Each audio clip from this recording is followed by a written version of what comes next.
اهلا بيكم في طريقة الامبراطور. ما تنسوش تعملوا لايك وسبسكرايب وتفعلوا الجرس عشان يوصلكم كل جديد. الفيديو ده هيكون التوقعات العاطفية لبرج العذراء. قبل ما نبدأ الفيديو ادخلوا على التعليقات واكتبوا يا رب بنية الفرج.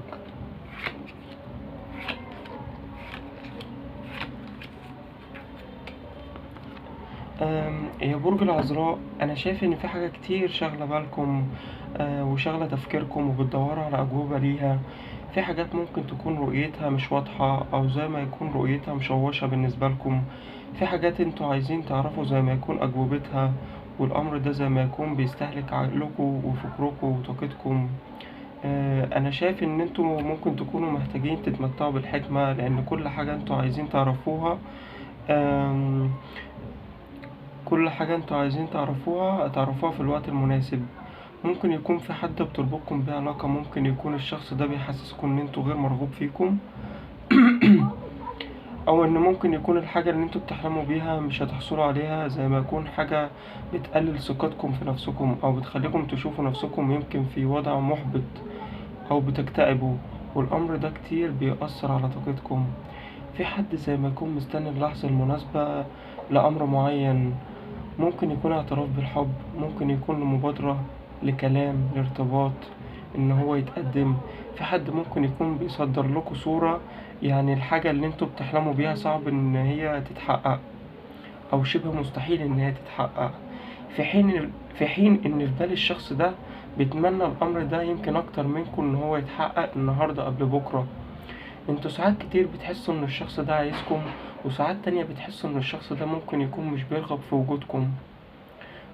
ساعات كتير بتكونوا مش عارفين تاخدوا القرار بالبعد ولا تستمروا ان انتوا تكونوا قريبين من الشخص ده.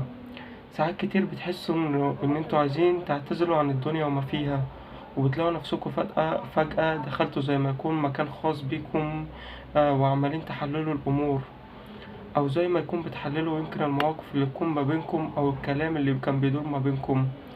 انتوا عارفين ان انتوا عايزين ايه، ومن النوع اللي يمكن بتحطوا طاقتكم كلها او هدفكم في اللي انتوا عايزين توصلوا لحاجة انتوا عايزينها، وبتقدروا فعلا ان انتوا تحققوها او تجذبوها ناحيتكم. يمكن بتعملوا بجهد او بتعملوا باصرار، بيكون عندكم ايمان، عندكم صبر. من كتر ما انتوا عايزين الامر ده ان هو يتحقق، الشخص ده كتير بيفكر فيكم، كتير بيقعد مع نفسه وبينشغل بيكم، زي ما يكون انتوا بتقعدوا مع نفسكم وبتنشغلوا بيه.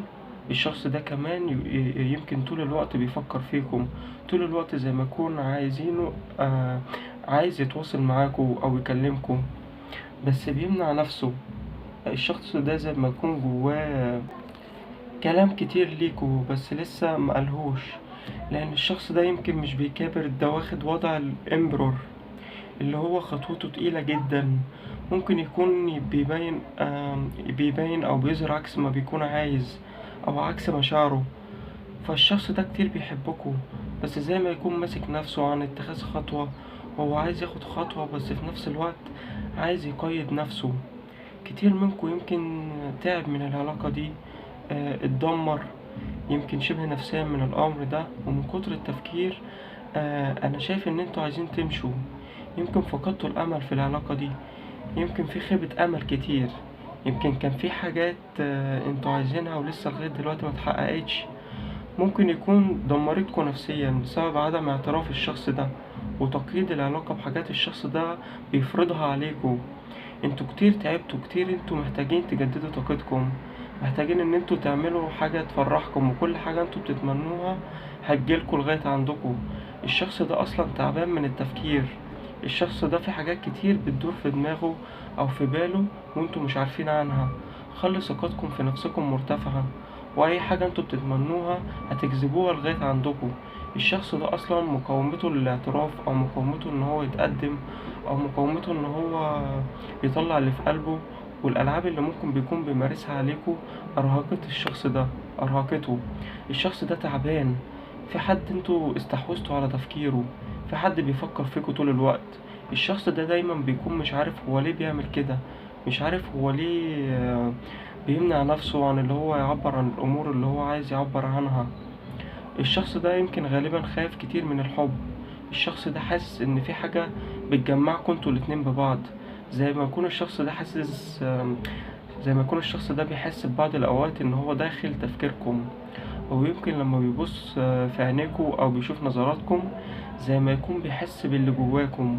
ودي حاجة غريبة عن الشخص ده، في شعور غريب، يمكن في اتصال روحاني ما بينكم وبين بعض، زي ما يكون حاجة لا يمكن التعبير عنها. بس إذا كان الشخص ده بيداري شعوره، أنا شايف إن الشخص ده بيحبكوا جدا وميقدرش يستغنى عنكم.